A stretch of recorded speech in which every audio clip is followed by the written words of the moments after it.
guys, and welcome to Fantasy Booking Friday. I am one of your hosts, Jaychele. We don't have our overlay on yet, but we are waiting for Mr. Will Washington. He will be with us shortly. We also have our other co-host here, Carisa. Say what's up. Hi. And then we have the man of the hour, Mr. SP3. I'm giving you Leo Rush's name now, so. I'll take it. Thank you for having me. I appreciate you guys. You guys are doing great work over here on Fantasy Booking. Great show last week with the Distraction podcast. So I'm happy to be here and be a part of the show. I think we're going to set a rule now that we no longer are able to reference that show.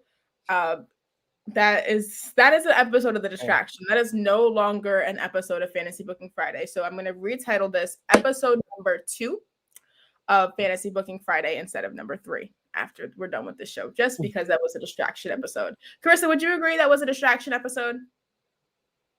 Yeah, I can say that. I think it. Yeah, as JJ said, an episode of filth. That honestly belonged on the Distraction YouTube channel, the Fightful Distraction YouTube channel. I think that's where that episode belongs.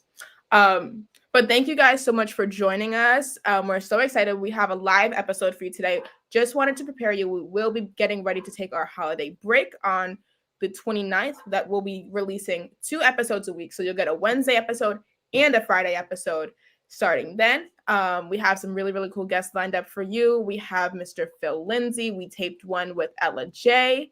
We also taped one with Haley Ann Miller. Who else did we tape with, Carisa? Or can we not say those yet? Oh, Mr. Will Washington is here. I am. Hey, everybody. Literally just walked in. Okay, let's do this. Let me figure this. Okay, we're pretty close to the right spots. There you go. There we go. There it is. Perfect. Okay, the gang is all here. Now we're ready to go. Will, how was your week? How are you doing with all the Mariah Carey stuff that's happening? I showed you the McDonald's thing. I saw that and I really thought of you. Yeah. I'm doing excellent. This is the best time of year to be a Mariah Carey fan, I will tell you people. It's been just for me, it hasn't been the greatest week because as I posted, I got in a car accident. I'm better about that now. Okay, that's good. But just a heads up to my young friends, Carisa and Jaychele, because the thing I was like feeling worst about was that it wasn't just hitting somebody. I ran into a teenager, and so like it's like I don't ever want to be like anybody's like first trauma along those lines. So that was like the thing I was like feeling miserable about, because like they were on their way to high school, and I'm like, I just ruined their day. And so there's that, in case anybody was wondering why I was feeling so bad about it. But I'm excited to be here, and I'm sorry I was late. Just left my office Christmas party. I'm still in my Merry Christmas shirt. But it is all good. We are so excited to have you here. I do have new decor in my background. I was just saying before we hopped on the screen that I am extremely OCD apparently, because it is crooked and I cannot stop looking at it. So we're going to try to avoid that. I'm getting a little upset tilt about the it. camera and then it's not as bad. That's a good idea. I don't know how to do that. We're going to have to figure that out. By the next episode, this will be correct and my camera will be tilted, and we'll figure that out from there. Also, it's time to fantasy Hook. I think that's my new thing. I think we're going to take that in honor of Hook debuting to Hook gang. And this is Did you come prepared for this? Oh no, I had that from something else I was doing, but you said the magic words, America's Heartthrob. Yeah. He debuts tonight. Tonight. It's a Hook holiday. I'm so excited. Literally, if you follow me on Twitter, be prepared for all of the thirst tweets where I'm getting out the way now. It's gonna happen, and we just need to get used to it. Okay. So excited for tonight. Okay. So great. And I'm excited to be here with SP3, by the way. Like this is going to be a good time, I think. Yes. Yes, I am very happy to be here with Will. My wife once said I look sort of like him, and I take that as a compliment because he's a very handsome man. So I appreciate all his work over on Grap City. So I'm very happy to share the screen with him. Well, Thank you. I appreciate that. We are so excited to be here with you guys. That's speaking for me, Carissa. I'm guessing you're excited as well, right? Yeah, I'm very excited. I've been watching SP3 since he was doing Wrestling Daily. I did a few phone-ins. I did one with him, and it was super fun. And I do watch Rhapsody, so Will, I enjoy your content over there. And I watched your live stream with Denise over Mariah Carey, and I was like, you guys should have added Vision of Love. That was one of her bops, and it's still a bop to this day. You should have added that to your list. I know. It is weird because Show now, Carissa, is that what you're hinting to me? Is that the next episode? It's gonna be fantasy booking Mariah Carey. Well, I mean, we could do that. It could be a possibility. Who knows? There you go. Oh God. I'll tell you what. I had to reach down, but we'll go ahead and just keep this here to commemorate Vision of Love. I was not. Okay. Off the debut album. I mean, literally. But anyway, what are we doing here? Okay. Yeah. Fantasy booking. Yes, let's hop into it. Okay. So since we do have Will here, I wanted to choose a special topic that is likely close to your heart, I'm guessing. So the first question that we have is, how would you correctly book Hit Row on the main roster? And we do have an order if we're okay with going with that order. So it's going to be me, then Will, Carissa, and SP3. Is that okay? Wow. I'm trying to keep us organized this time. Last time we messed up. It was Jeremy and Joe, and we just all ended up going at the same time. So we're going to try to be more organized this time. So my booking actually starts back in NXT. I feel like that's where I can kind of set the foundation for how Hit Row will evolve. So I want Swerve to start by defending the title every single week, or at least every 2 weeks or so. On NXT, I think that was one of the problems, is that he wasn't defending, and I didn't like that. I wanted to become a consistent champion, defending as much as possible. And then I think that another thing was to let Top Dollar and no ass boys. No. This is the one time I'm acknowledging it. After this, no more ass boys. I swear to God. Okay. But from there, I think we let Top Dollar and Adonis have more TV tag matches. I feel like they probably only had like 3 or 4, if that, in NXT. So I think we should start there as well to establish them as a tag team. And then when they get drafted to the main roster, the way to take the title off Swerve, I think, would have been to make it a triple threat match with Carmelo. So have Carmelo, because he was still kind of a babyface at that time, use the contract that he had to get added into the match instead of using it as a Money in the Bank contract after. So I'd make it a triple threat match, and then you can have Carmelo pin Santos Escobar. So that avoids a pin from Swerve, and then Swerve will be able to go up without taking that pin. So we'll still also get that crowning moment for Carmelo. You guys know I'm a Carmelo mark. This is nothing new, so we still get the Carmelo moment, right? But once they get to the main roster, on the first night, I want Swerve to challenge Shinsuke Nakamura for the Intercontinental Championship. And I want him to win it. I don't know what they're doing with Shinsuke right now, but they can figure that out after, because he hasn't even really defended it in 2 or 3 months or so. So if you can make Swerve a consistent champion, a lot of this is also probably twisting up some of the way that WWE books their champions in general, not even just Hit Row. So this is a lot of wishful thinking in my booking. But from there, we continue to let Top Dollar and Ashanti the Adonis have their tag matches on TV and continue to build their credibility in the tag department, not putting Top Dollar and Swerve in a tag team. I don't think that was the right call. I don't know how we ended up there. But I think we still need to have B-Fab training and developmental, still getting her in ring work, but maybe even in dark matches if she's TV ready, if she's arena ready and they believe that she is. But she still needs to be doing her mic work on the main roster. She's still a very strong manager for them. I mean, all of them can talk, obviously, but B-Fab was a crucial part of that. So that's where I landed. I don't know where we go from there, but by that time, we already have Swerve with the Intercontinental Championship. We have an established tag team in Ashanti the Adonis and Top Dollar, and then we have an established manager in B-Fab, and she can stand her own ground on the mic against whoever she needs to. So that's what I had.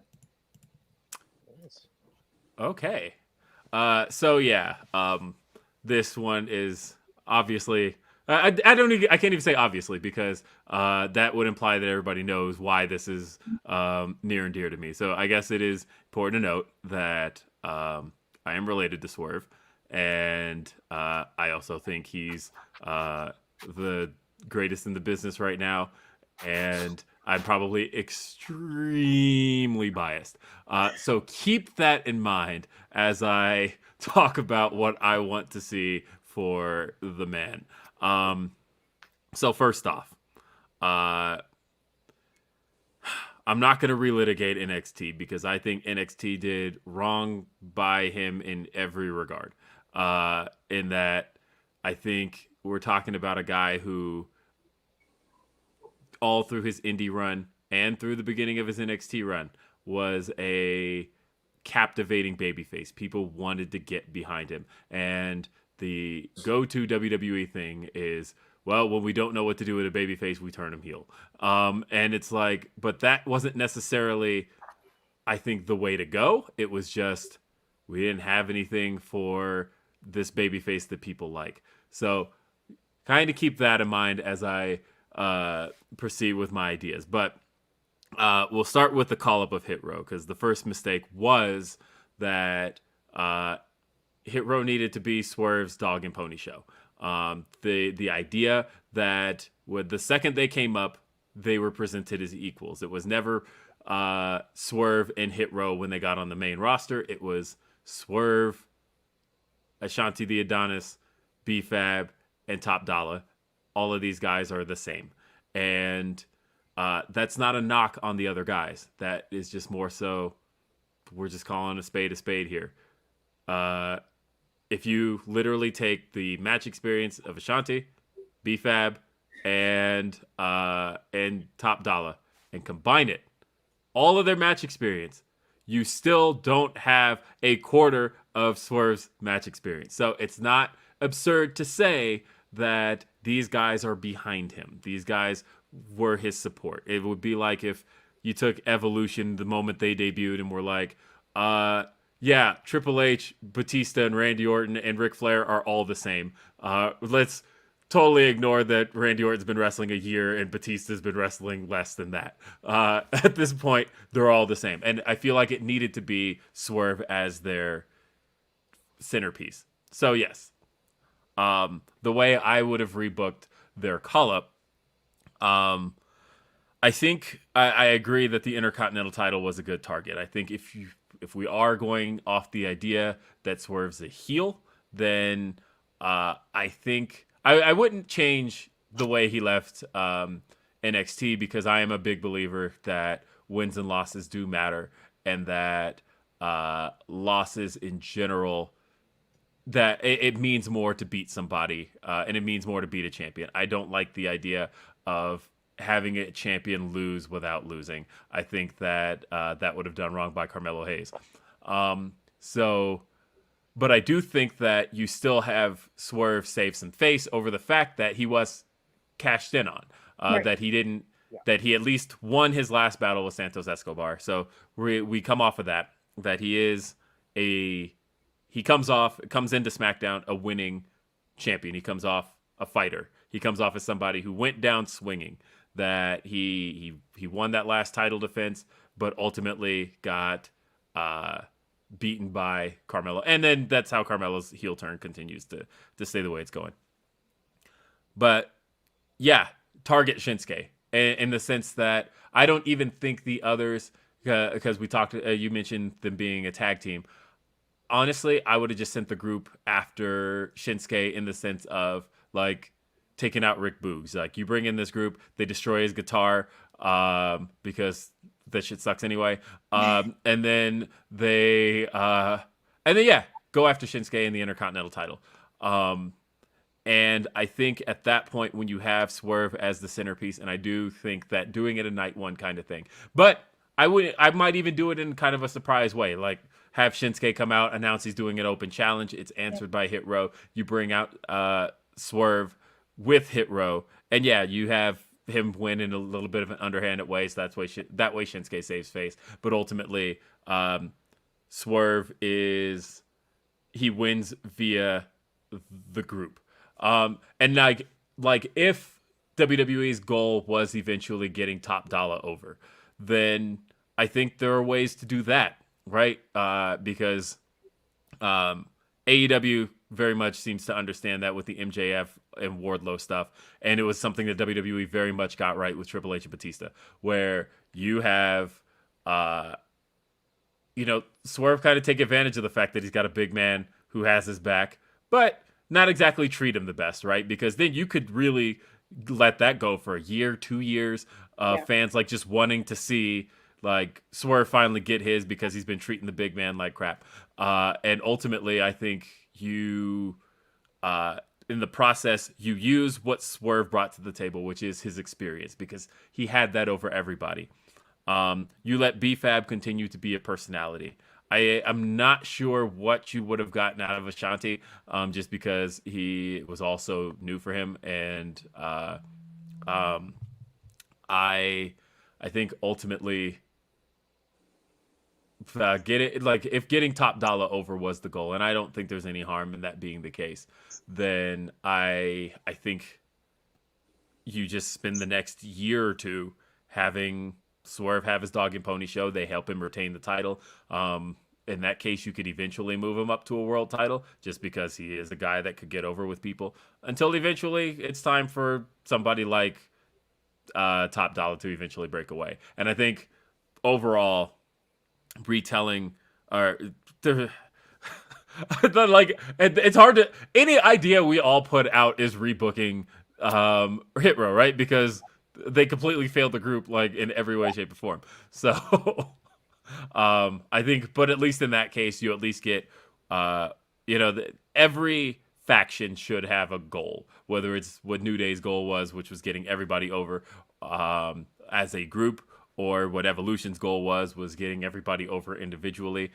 And I think, Hit Row needed a mission statement, and I think the mission statement should have been the success of Isaiah Swerve Scott, and then anybody else who gets over from that faction, kind of a bonus.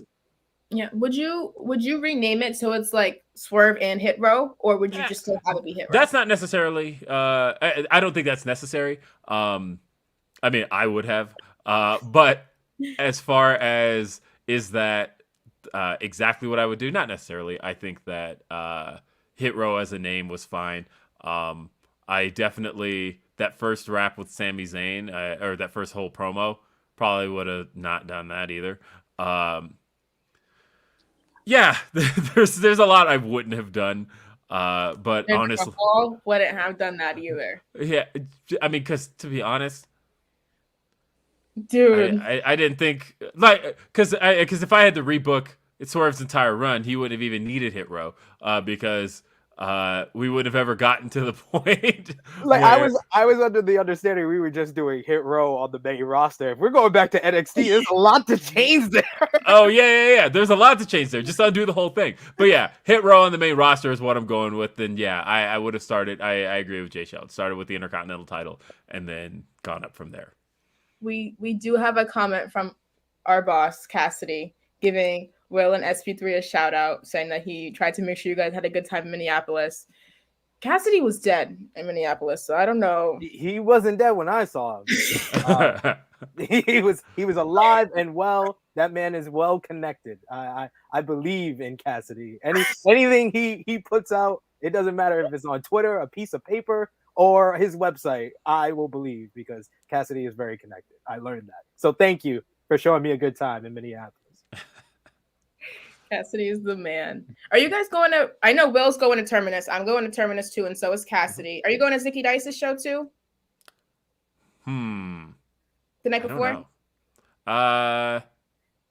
Still in Atlanta? Yeah. I don't see why not. We were literally all talking about what are we doing the night before. So yeah, it's, I guess.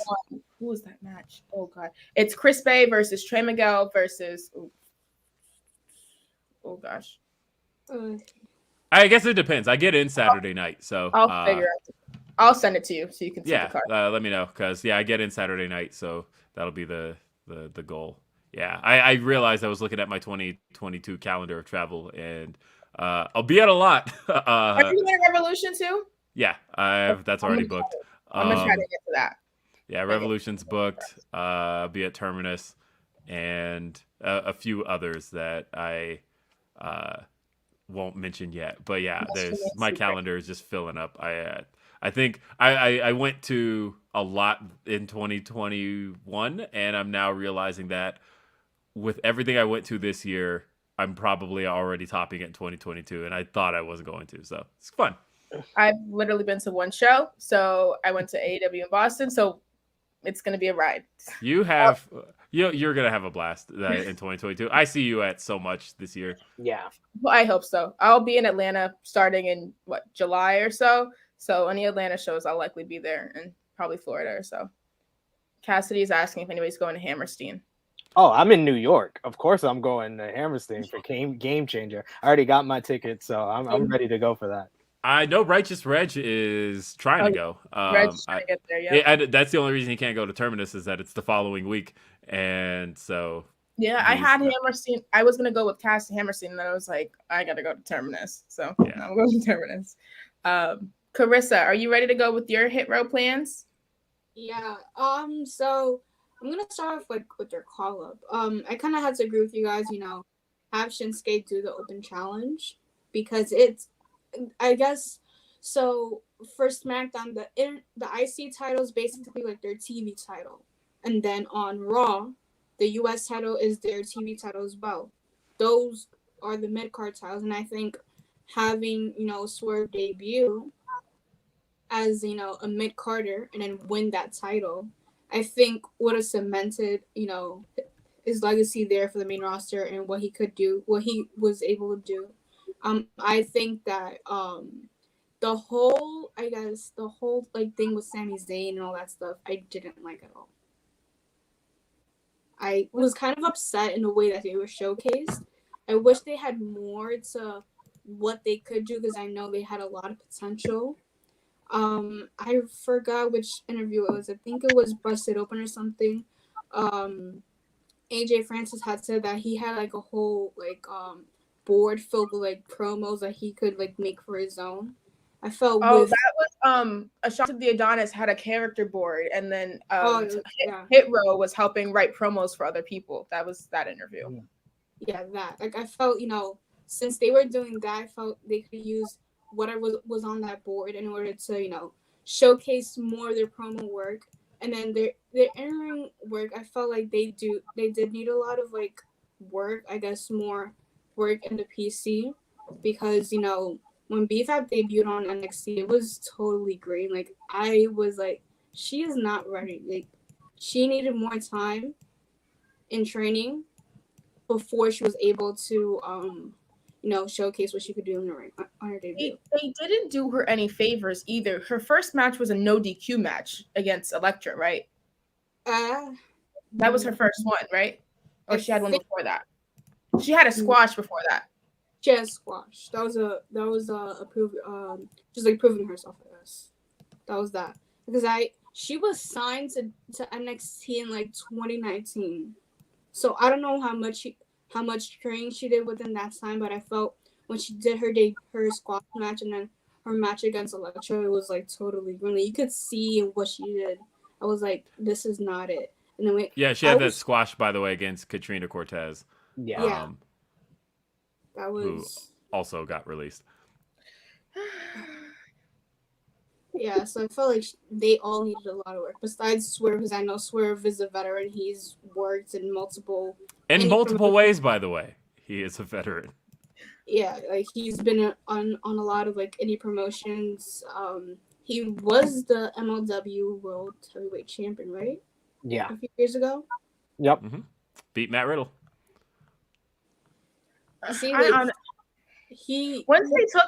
once they took B-Fab's voice out of the Hit Row track, I was like, what are we doing here? Once they took him out of the entrance, I was like, I don't know what this is. This isn't Hit Row. Where's B-Fab's voice? And then he was released a week. I mean, they were all released a week later anyway, so you only got it right. We only got it in a single week. I mean, props to the YouTube community, by the way, because there's that whole community of people who releases instrumentals where they'll just like lift the vocals off of it, which is really easy to do. But it turned out it was really easy to get the final version of the Hit Row theme because you literally just do the vocal remove on BFAB's track and then it's gone. So. Oh man, they botched all of that so hard. All of that was just a disaster. They could do a whole Botchamania episode just on WWE's booking of Hit Row. Yeah, from the very start, because I don't think a lot of people remember that Isaiah Swerve Scott went 50-50 with Leon Ruff before Hit Row was formed. So that's why when you, Jaychele, when you was like, go back to NXT and do this, I was like, no, we got to go back to the very beginning. I went to NXT when he was drafted. When they were drafted up, that's where I booked from. So yeah, because if we want to go back to NXT, man, let's just go back to 205 Live while we're here. Let's just start all the way over. The whole run was just not good. It honestly annoys me at this point when people are like, yeah, I want to see what Isaiah Scott does. And I'm like, no, you don't.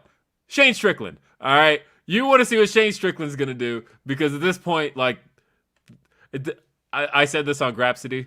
If I hear anybody refer to Shane Strickland in his future as a former WWE guy, we're getting the heads.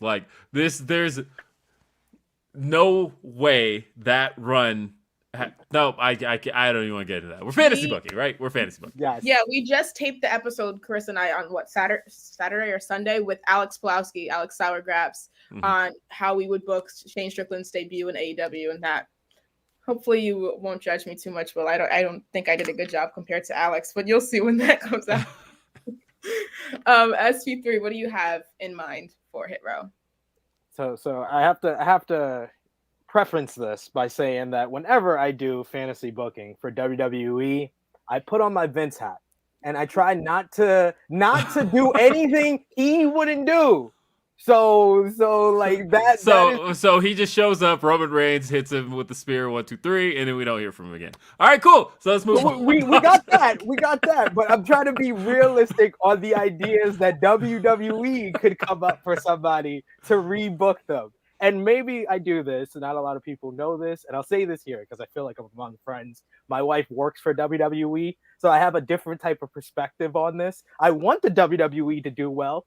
I want to say good things about the WWE. They just don't allow me to do it too much. I want to. I swear I want to. So you get where I'm coming from, though, because that's exactly how I was. We're for years before I finally went off on that Grapsody episode.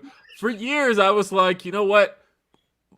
The success of WWE and Swerve's success in WWE, all of that is good, and that is absolutely what I want to see. It may not be on the show I want to see it on as far as the type of show. It's not to say that I inherently have anything against Raw and SmackDown, because I don't. It's more so Raw and SmackDown just aren't for me as far as the way the shows are presented. But I'm but if Swerve succeeds on those shows, then I don't care. They are for me. And I would wave that SmackDown flag if he was Universal Champion. I would have done all of that. All of it. But you did wrong by him, man. You did. All right, I'm sorry. Go ahead. It happens a lot. It happens a lot. So I'm going to say everything at NXT, I'm going to leave it how it was. But I'm going to start from the draft episode. The draft episode where they were drafted. Because on that episode, there was an 8-man tag. I believe it was Alpha Academy and the Dirty Dogs versus New Day and the Street Profits. And one thing I've learned from WWE, especially in the pandemic, they love them some black on black crime. So that is how you debut Hit Row. New Day and Street Profits win, and they are immediately jumped and taken out by Hit Row. All 3 members take down all 4 men on their own. They immediately look like a force. In the beatdown, they take out Kofi Kingston because Kofi Kingston was going to have to do his paternity leave anyway, so why not put someone over in the process? So I try to use things that they already set up in this. So Xavier Woods, he can go on. That was just a few weeks before he wins the King of the Ring. He wins King of the Ring. You could do vignettes in the weeks between that beatdown and their real debut on the SmackDown roster, but that's how they make their first impact on SmackDown. You have the whole thing with Carmelo Hayes winning the North American title from Swerve, but they come back on SmackDown on the one after Crown Jewel. And, Xavier Woods, he's going to have his king coronation. He's going to be like, it would have been so sweet to be here with Kofi Kingston if it wasn't for the Hit Row. And Hit Row comes out, and Top Dollar is the one that talks. And he says that Isaiah Swerve Scott is the real king because he's the king of the mic. He's the king in the ring. And he's going to take out Xavier Woods. So the next week on SmackDown, because WWE, they don't save no things for pay-per-views and stuff like that. And Survivor Series is on the way, is in the build-up. So the very next week, they do King Woods and Isaiah Swerve Scott. Isaiah Swerve Scott wins thanks to help from Top Dollar. And after the match, they destroy King Woods' crown because I did an interview with King Woods. All that paper crown, Burger King crown that they broke apart, it was for King Woods to create a real crown that he wanted. So you do that in the process. Bloodline doesn't need to get over in that way. Hit Row can use that to get themselves over. So more and more, they're building up heat. After Survivor Series, the SmackDown after Survivor Series, you do Isaiah Swerve Scott and King Woods once again, and he takes out King Woods. So he's taking out Kofi, he's taking out King Woods. He even comes out with his own mic that has a crown and says that this crown would mean something if it wasn't for someone who destroyed the meaning of crowns on SmackDown. They do it in a rap, I'm just saying it, but they do it in a rap, okay? And they say it was King Nakamura, the Intercontinental Champion. So we're pretty much all on that same wavelength. So in the weeks building up to day one in December, you got to do all the WWE shtick, ladies and gentlemen. Like I said, have your Vince hat on. You got to do a battle of the bands. You do Boogs versus Hit Row because that's what WWE. But what's funny? And that's what I was talking about, right? Was that because I was along those same lines of like, I figured something musically had to happen with the destruction of because I said destroy the guitar. But I figured something more musically had to happen there because Hit Row's musical act, and I thought. Are they gonna would they integrate the Usos into this and make them all rap against each other again? You're on the same wavelength as me. We're getting there. Day one, you do Swerve Scott beats Nakamura for the Intercontinental Championship. So they've already claimed their one title in the new year.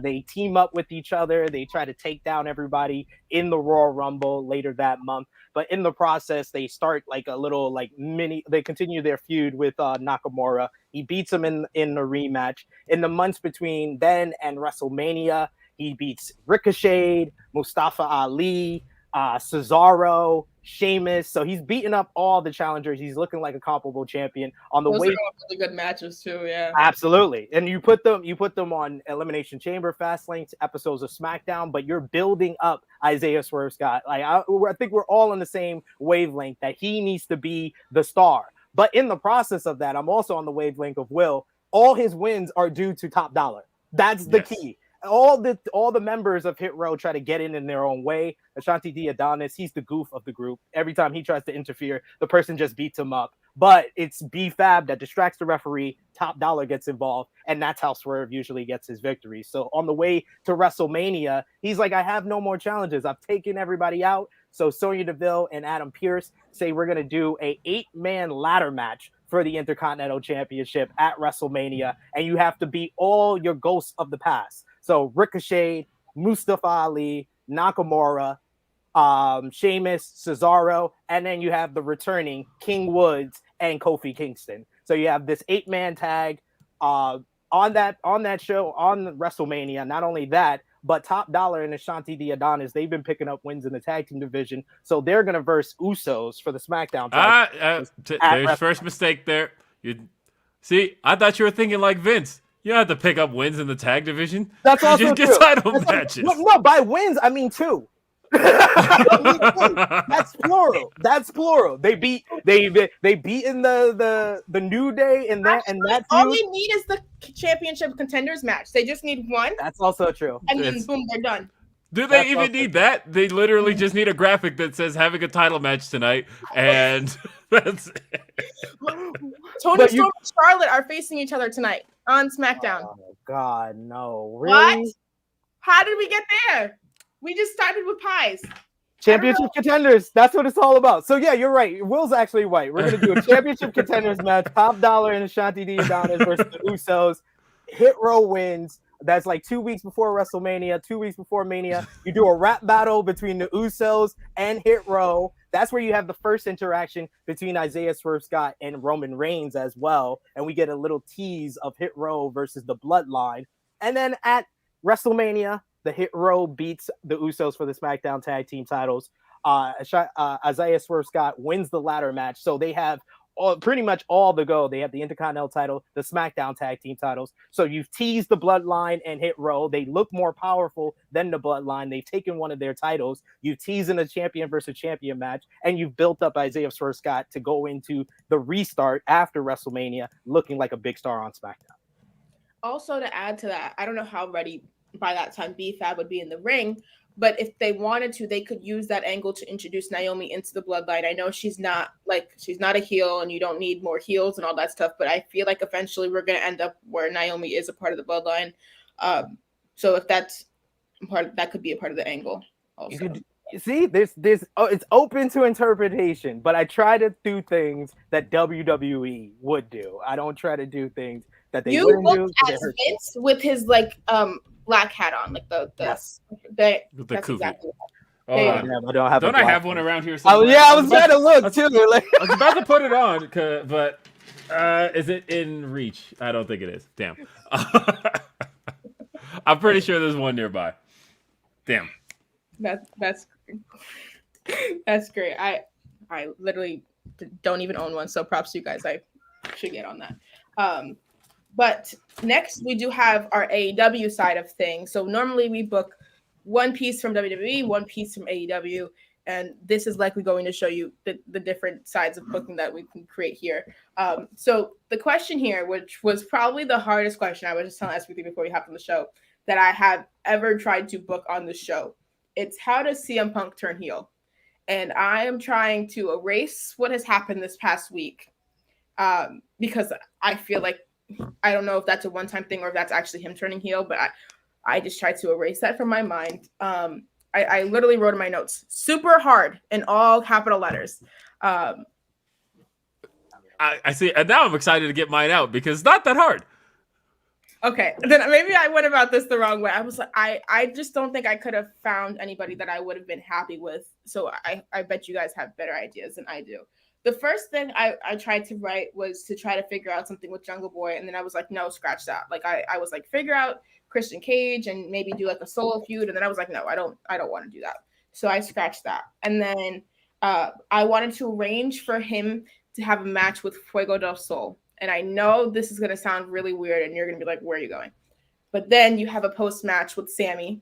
So Sammy comes out to like help up Fuego, and because they're best friends and they always do that and yada, yada, yada. And then Punk can go to shake Sammy's hand, pick Sammy up for a GTS and hit him with a GTS because they both do the same finishing move. So you can like have it be like a show of like who can do it better, like, or who originated it, which was CM Punk, or originated it at least in this generation. So then this has to be after Sammy loses the TNT title though. I'm assuming that Sammy loses it to Cody at Winter is Coming. So that's where I'm booking from, is after that. But after that, Punk. They're facing each other, by the way, on the Christmas episode of Rampage. Oh, the Christmas episode. Thank you. There you go. Yep. So we can like look towards what the Battle of the Belts, like around that time, not that show, but like around that time for booking. But then from there, I would likely have Punk have a match with Sammy, and then I guess you could have Sammy hit the GTS on Punk, and then Punk like not no sells it, but like he's like I've taken this move before, like I do this move, and then he can like get up and whatever, and then have a not a monster heel turn because that's not going to turn him heel like crazy, but Sammy is over enough that it would give him at least a minor heel turn. I honestly don't even really know how to book Punk into a heel turn, so I want you to school me on this one because I feel like I sucked here. Okay, so I have two paths here.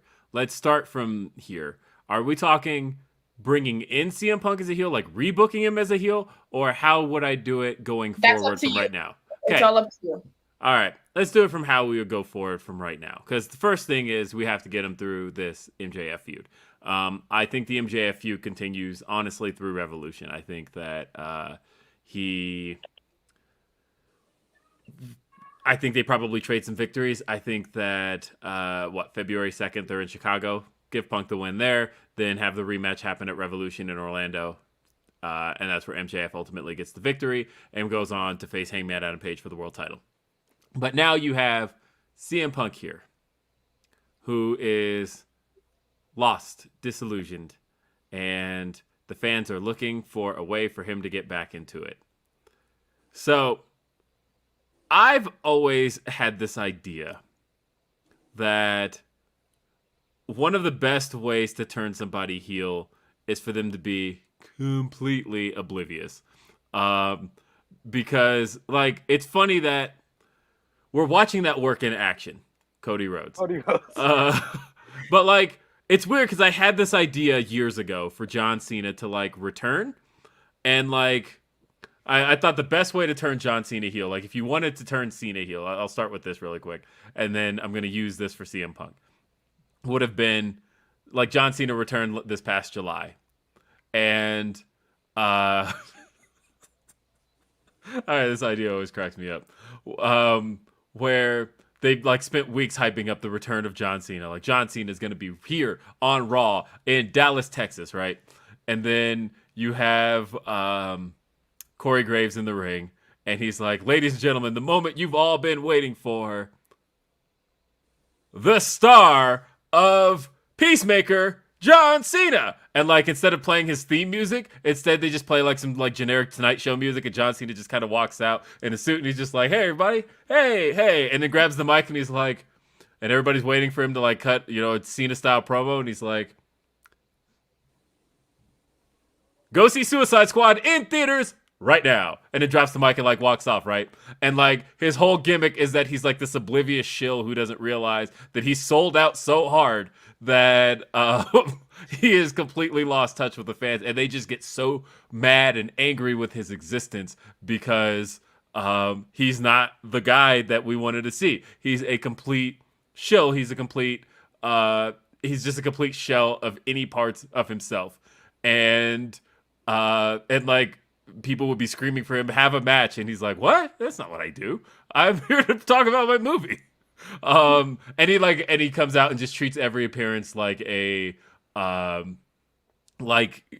just part of his promotional tour, and, like, he just completely forgot that he had anything to do with pro wrestling. Anyway, that was my idea for booking John Cena as a heel. As far as Punk's concerned, kind of along those same lines, where he needs to be a little bit oblivious, in the same way that Cody has been, where one of the things people were hating about CM Punk was that they're like, where's the substance? Where's the feud, right? Like, a lot of people were angry that he's just coming out and just hyping up the show and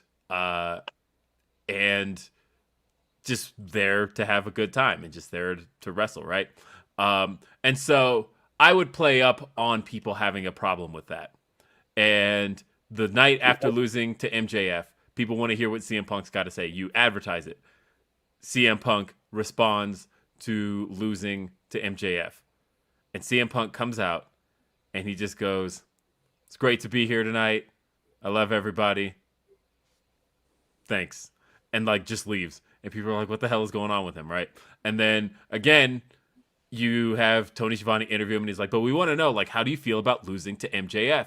And he's like, I just want everybody to know that it's great to be right here in Salt Lake City, Utah. And again, just continue to have him just be this, like, corporate shill. And he's like, hey, everybody, check out Wipeout on TBS. It's a great show. And also check out Heels on Stars. And again, just continue to have, and you'll guarantee you'll continue to hear it happen, right? As the weeks go on, people will be like, this is not the voice of the voiceless. This is not the guy with the sharp tongue. This is just some corporate shell. And I would continue to do that each week and have certain guys, because I would go with the younger talent. Somebody like a Sammy Guevara, right? Somebody who grew up, who would have grown up with the CM Punk we all know and love, and have him be the one questioning, like, what is this? This isn't CM Punk. This isn't the guy that I want to face. This is just some corporate shell who's just here to shill AEW. And he's like, yeah, I love AEW. It's great. And they're like, no, I want the real CM Punk. Where's the real CM Punk?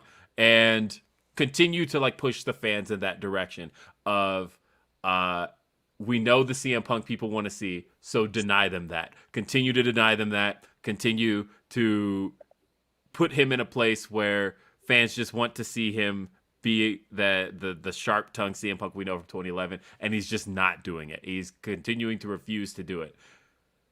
And then finally have him one day as somebody like a Sammy Guevara, or you typically want to go with like a really kind of infallible babyface, like, and I guess that is Sammy Guevara. And you have one day CM Punk grab the microphone like he's going to do something with it, and instead he just like decks Sammy Guevara with it. But he continues to not talk, continues to not give the fans the verbalness they want. He just from there on goes on a mean streak. He continues to beat people, continues to have matches, doing it in a more aggressive way, but he's not giving the thing that people want, is him talking. And just denying them that, using the microphone as a weapon more than anything else. And then from there, I wouldn't necessarily put him toward a world title, because again, I think that's something people want to see. I would continue to pull him back from that, and just, I don't know. I think corporate shill CM Punk is the way to go. And the only time he uses his microphone is as a weapon. And to me, because I feel like that's not necessarily not CM Punk, because the problem is I don't like gimmick changes in the sense of like giving somebody something that's completely not them, right? But like CM Punk has said time and time again, that aggressive guy that I was, that guy with a chip on his shoulder, is not who I am today. I'm actually pretty content with life. And so throw that in people's faces. I am content with life. I got nothing to say. I got nothing to be angry about. That's my heel turn for CM Punk. Oh, we have a question for you, Will, from JJ. If it pops Is CM Punk wearing a suit? Yes. People hate suits. Yes. People hate suits. That is I think in this, but like I said, we're not doing anything that we wouldn't see CM Punk do otherwise, because we've seen him on red carpets. He does wear suits. We've seen him be dapper CM Punk. It's not that outlandish for him to be in that role. Right. That is true. We do have another idea from JJ that involves Eddie Kingston. This was actually one of the ideas that I was thinking about. He has matches with all of the four pillars, and his heel turn has to involve Eddie Kingston because Eddie was right about Punk all along. And that's the thing, is like you have to eventually throw out the point that because that's kind of where I'm going with this too, is that this is kind of something that even people on the show have been saying about CM Punk. Like, where is the old Punk? And like, prove them right. Prove that the old CM Punk isn't here. And in that sense, you do get people to hate him, and hate him the way that they should. CM suits, as Cassidy says. Oh, suits. I think Punk's biggest heel turn was coming out in the trunks that he had. I mean, not the pants instead of the trunks. I didn't like that very much. I like the shorts, though. I think the shorts is a good idea. He should stick with that look. Carissa, what were you thinking for CM Punk as a heel? So somewhat similar to like what JJ said, like have Eddie involved in like his heel turn. Like I would like to see him beat every single pillar of AEW, because he's already beaten Darby Allin. He has yet to face Jungle Boy. He's in a feud with MJF. Like all of them. Like he's almost to the point of beating every single pillar, and then have Eddie involved after that. But in a way, like after his like mini feud with Eddie is gone, I kind of want to see Kenza come back to AEW, because he did call out CM Punk, and I want to see more of that heel CM Punk on Kenza. Yeah, Cass brought the idea about Kenza and the GTS, and I apologize. Don't shoot me, Cassidy. Yeah, forgot what match it was. I think it was after Kenza won the IWGP US title. He said in his post-match interview, he called out CM Punk right then and there. I don't know if Punk had seen that, but if he saw it, he had to see it. I mean, if you guys heard his CM Punk's AEW Unrestricted interview, I asked the question of like who would he like to face from New Japan. He said Okada, Tanahashi, Suzuki, but no mention of Kenza at all. That was the only thing that wasn't mentioned in the interview. Was that before? It was after? I think it was after. It's on, like, if you go to my Twitter page, I have it pinned on my page. You'll hear him say all the other names in New Japan except for Kenza. And having Kenza versus CM Punk in AEW, I paid a ticket to go watch that match. This one is too far. Garcia is too far. Garcia is too far. You leave that man alone, and he's a heel. Just leave heel Garcia alone. You leave him in his glory. And this is exactly what I was about to say. This is exactly what I was about to say about the no mention of Kenza, just like no mention of MJF, which should be a story down the line. SP3, what did you have in mind? All right, so I don't have to preference this because this is AEW, so stuff can happen here. But starting from this point, I think that Punk and MJF will have their first match at the TBS debut of Dynamite with MJF winning, because I fantasy booked the next couple of AEW World Champions, so I'm going into this rebooking in that mind state. I think MJF's going to beat Hangman, and I think at All Out 2022 in Chicago, CM Punk's going to beat MJF for the AEW World Championship. So you think MJF's getting it at Revolution, like way sooner? I didn't think that until Punk's promo on Dynamite this week when he said that me and MJF are next in line. Like whoever comes out of this situation, we're going to be next in line. And I always felt that Hangman's chase was way too long to have a long title reign. I don't think he's going to have a long title reign. Yeah. But I do think, and this is just me being a AEW loves callbacks, and like True. You know what Tony Khan Tony Khan does too. And I was thinking about the first Double or Nothing and how everything that happened there, which the first how did the what was it? The Casino Battle Royale end. It ended with MJF thinking he had it won, and then he gets buckshot lariated by Hangman Adam Page. And then they had the promo later on where Hangman and Brett are together for the world title, and MJF interrupts. So I feel like Double or Nothing is like their story. MJF. Yeah. So if anything, I feel like Double or Nothing's the place to do it. And then you make like whatever they do at Revolution, like the contenders match between Punk and. That's my theory, just because I'm thinking about. I just think that the history of those two. They've gone way too hard with this Punk and MJF rivalry so far that I don't think they're going to save like the big match for Revolution. I think that so, but think about the first major feud. Man, me and SP3 got to do a podcast, right? Because think about the first major feud that MJF had, right? Which started immediately after Full Gear, which was Cody. Yep. And then, but they simply stretched that feud from Full Gear till Revolution. And I feel like, and they had no shortage of interactions in that process. Cody got whipped in Alabama. But they got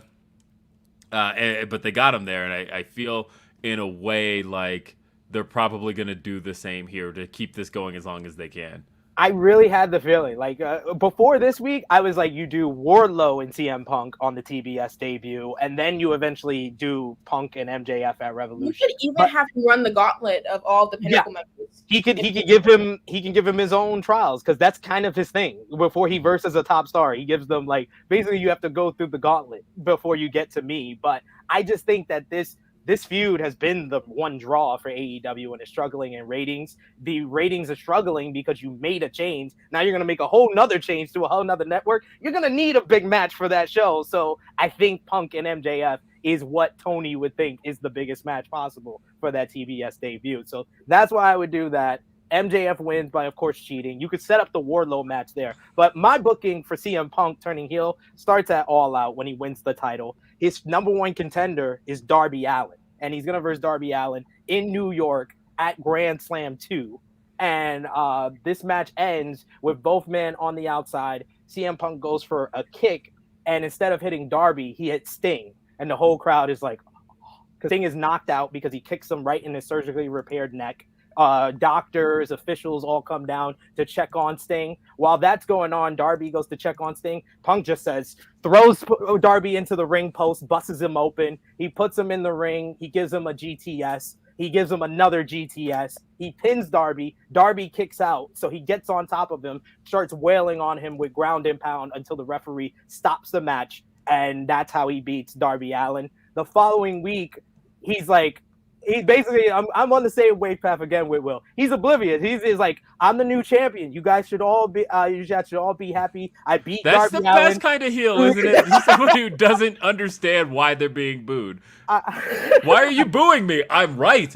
Exactly. I understand what happened to the Stinger, and I sent him a letter in the hospital. I hope he's doing all right. Oh, no, it should be something disingenuous, though. Not even a letter. It's just like, look, man, I sent him a text. I sent him a text. I sent him a text. I said, you all right? Are you okay? It was 4 letters. That's a lot.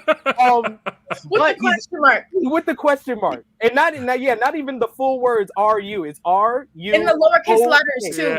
Yeah.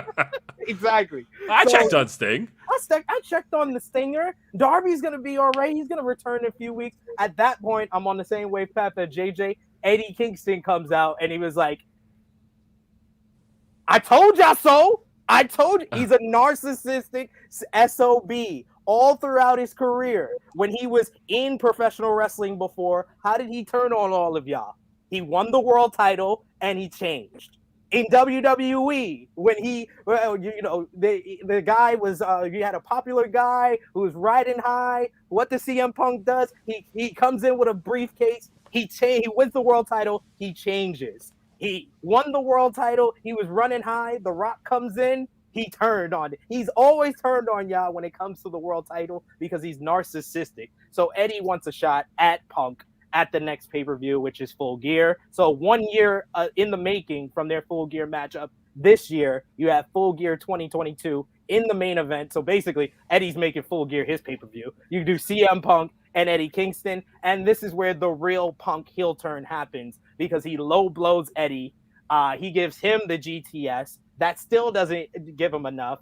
So he bloodies Eddie up. He does the ground and pound to him, and that's how he gets the referee stoppage. So you end Full Gear with nothing but boos because once again, Eddie has come up short.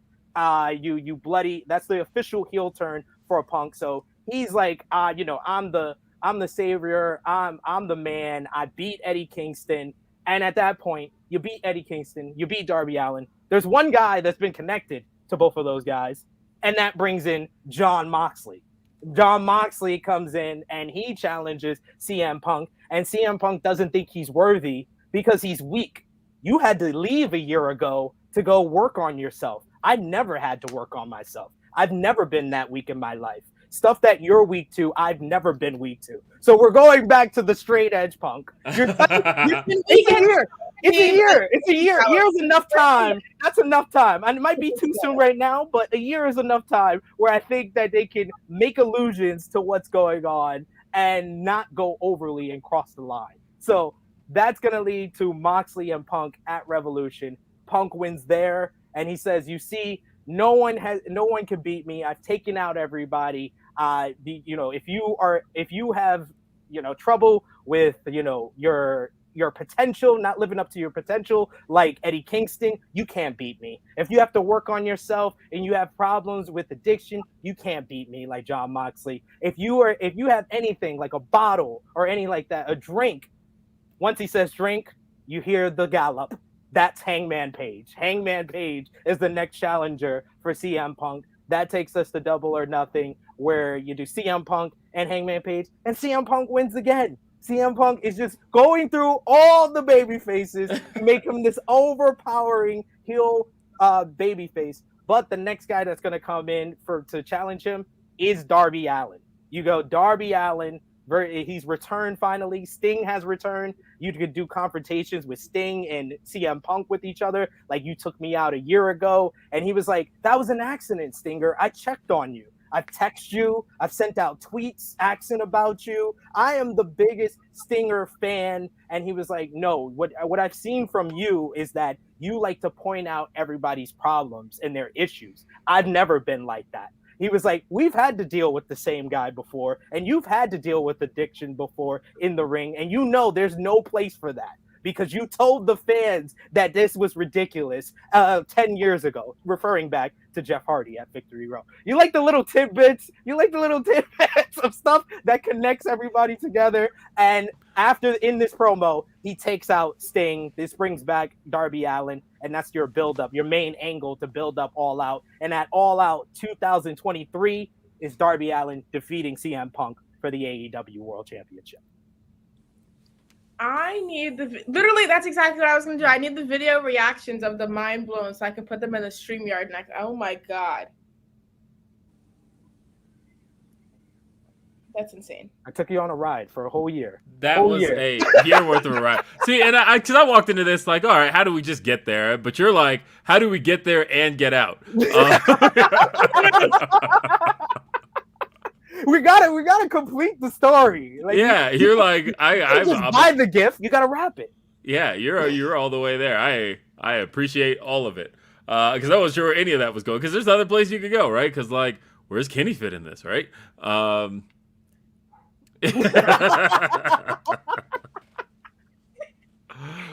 my God. That is literally insane. I was not expecting that much. I was like, I'm just going to come in and we're just going to do enough just to get him to the heel turn. Oh my God, you booked all the way through. That was insane. Hell, you booked back to his face turn. SP3, there is a question for you in the chat. Where's Danielson, Omega, and Cole during all of this? Man, Cole and having Omega, the greatest triple threat of all time. Exactly. Omega got Danielson to get to, got Cole to get to. That's their year. Like, that while all of this is going on with Punk, you can have them doing their own thing. We don't know if Kyle O'Reilly's coming in. We don't know if Kevin Steen's coming in. There's a whole bunch of... mean, we know. We kind of know. Yeah. We kind of know those two. It's Johnny that's the question right now. But those two, you kind of know they're going to... Yeah, we don't even know if that's the question. Johnny's more like... Look, man, Johnny opened a Twitch, and that to me was like, ooh.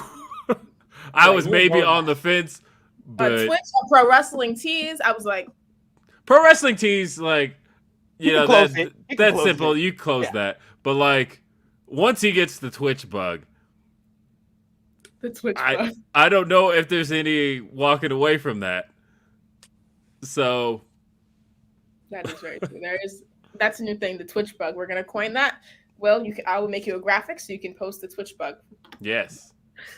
But for the next part of the show, we normally do create our own promotions, meaning you are able to utilize any wrestlers, signed, unsigned, indies, whatever. And today we are creating a WrestleMania caliber card. So I said around 8 to 10 matches. I have 9 here. I was thinking we could just go one by one in the same order that we've been going. So me, Will, Carisa, SP3, and we could just go around through our whole list. And for my first match, this is a match that actually we might see happen, but I just put it in because I want it to happen. Cassidy, we are live streaming on Twitch right now. Don't talk to me about the Twitch bug until we're off.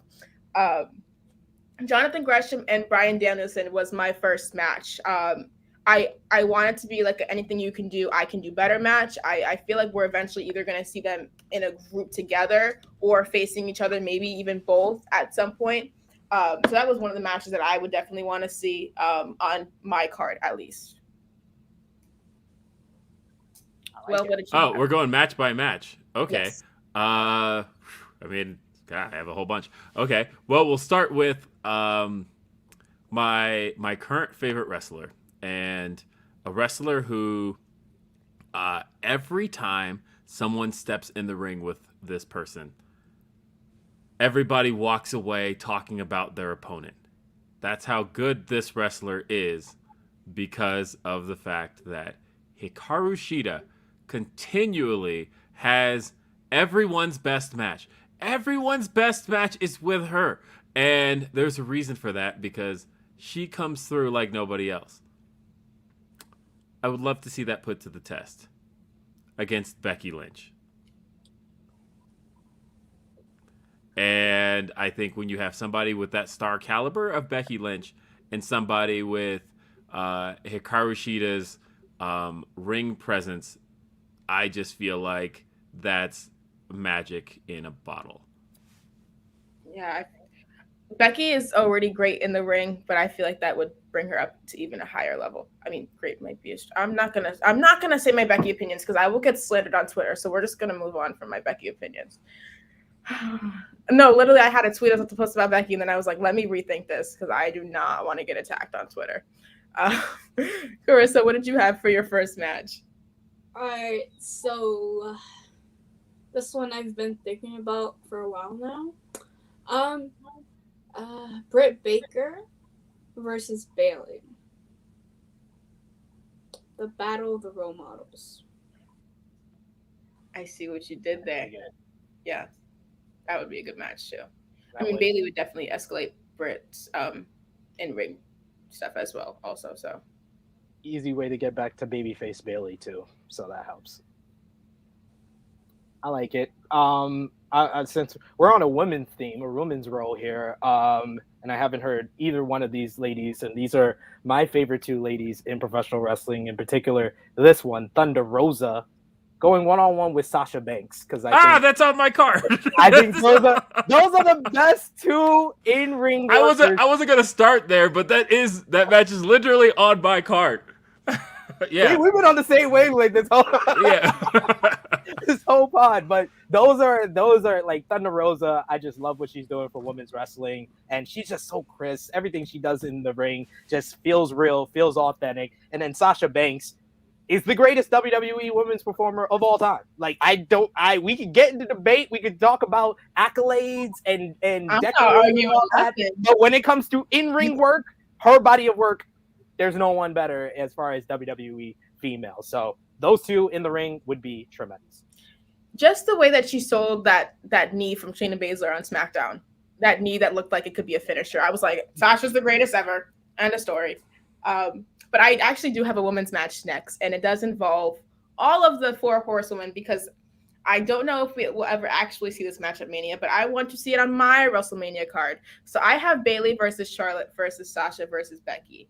And I think you could build it. I mean, we won't have Bayley back in time for the Royal Rumble, but you could do like the double elimination with Sasha and Bayley at the same time, and then Charlotte and Charlotte and Becky as the 2 champions, and then you can all put them in that match. And I want to see that before they all retire, because I feel like they will begin to split ways within the coming years. So we need to get on that match if that is actually ever going to happen. So that was my next match. Because we've gotten pretty close, but right. We've never seen it. Bayley has never main evented a WrestleMania either. So she's the only one of the 4, yeah. Yeah. That's true. So I'm going to go with a match that we have shockingly never seen before in any capacity. These are 2 guys who spent a really long time in the same company. You would have thought at some point it would have happened. It never has in any promotion whatsoever. Bryan Danielson versus Finn Balor. Ooh. Oh. That would be awesome. It is incredible that those two had spent so much of their careers apart from each other, despite having very, very similar trajectories. Spent many years together in WWE, and at no point was that match ever made. There's a lot of Bryan Danielson ones that you can say in the same. Like AEW got to get away with murder with the amount of matches they could do that WWE just didn't do with Right. Bryan Danielson. But yeah, that's one that you just knowing the two of them doesn't even need a build. Right. You just slap these two on a card and say go, and you know you're gonna get magic. Which literally happened with Finn Balor and AJ Styles, where they literally didn't know they were going to face each other until the day of, found out they were going to, had one of the best matches of that year, because sometimes that can just happen between two great athletes, and I feel like Bryan Danielson and Finn Balor is one that I just so badly want to see. Yeah, I now that you said that, I was like, oh, that match has not happened. It seems like I've seen it before because of, like, they were in the same promotion for so long, like you said, but that is definitely a great match. They somehow avoided it. I don't know how. I don't know how not a single matchmaker thought Bryan Danielson versus Finn Balor, or Daniel Bryan at the time versus Finn Balor, should happen. Nobody even thought to do it. Carissa, what do you have for your next match? Okay, this is a good one. I want to see Laredo Kid versus Montez Ford. Ooh, never thought of that one. Yeah, that's definitely a matchmaking combo I never would have thought of. Yep. I love any match that has Montez as a singles competitor. I mean, I love Montez Ford as a singles competitor. Like, his match that he had with Roman, it showcased what he could do. I mean, honestly, him in the singles division, he could be a champion. He could be the IC. We're like this close. We're this close. Yeah. This close. Angelo made a mistake going to that wedding. He should have stayed. We're this close now. We're getting there. And you know, I've seen Laredo Kid on Impact, and he did a few AEW appearances as well. And he's, you know, he does a lot of work with children. I've seen what he can do. I mean, he's talented. I mean, have him and Montez Ford together. I mean, that's a one hell of a match, honestly. Like, I like it. I dig it. Whenever we do like fantasy booking cards, I love me some multi-man dream matches because I'm a child of Ring of Honor, and one of the first Ring of Honor shows I saw was Supercard of Honor 2006 with the Dragon Gate Dream 6-man, and I've been in love with Dream Match 6-mans ever since. So I went with Death Triangle, Pac, Rey Fenix, and Penta El Zero Miedo versus the Empire of Will Ospreay, Jeff Cobb, and Great-O-Khan, because they don't have a good third. But I love Great-O-Khan. I don't care about everybody else. I love me some Great-O-Khan. So I just feel Will Ospreay in the ring with all three of those guys would be amazing. Jeff Cobb in the ring with all three of those guys would be amazing. We never got the finish to Pac versus Ospreay with all the matches that they had in the UK because Pac couldn't job and Ospreay couldn't job at the time. So this would be the best way to get these guys in the ring with each other so somebody can take a job. So there's enough people for one of them to be able to do it. So Great-O-Khan's there to do the job, of course. For my next match, I do have a match that I was trying to appeal to Joe Holpert with. I included Roddy Strong in this match in honor of our show last week. So I have Roderick Strong versus Bobby Fish versus Adam Cole versus Cool Kyle. And I think you let them do it fresh out of Undisputed Era, like continue with the, like, straight out of the breakup. Let them just have like a fatal 4-way. I don't care who wins. I don't care how it happens. That's just a match that I wanted to see, like, at that time. And I feel kind of sad that we didn't get it because they kind of didn't even really include Roderick Strong in any of the stuff after. So they were just like, go be in the Diamond Mine. So that's the worst stable breakup in the history of professional wrestling is the Undisputed Era. Yeah. The good news is they'll be back together in like a week. So we'll get a chance to just redo it when it comes time. Man, people are going to be so mad. Because, like, my gut tells me that the Undisputed Elite is really going to be a thing. And that as much as people are like, man, I hate seeing Adam Cole with the Elite. I wish he was back with the Undisputed Era. The best way to swerve that is to do both. And you have them merge into one group.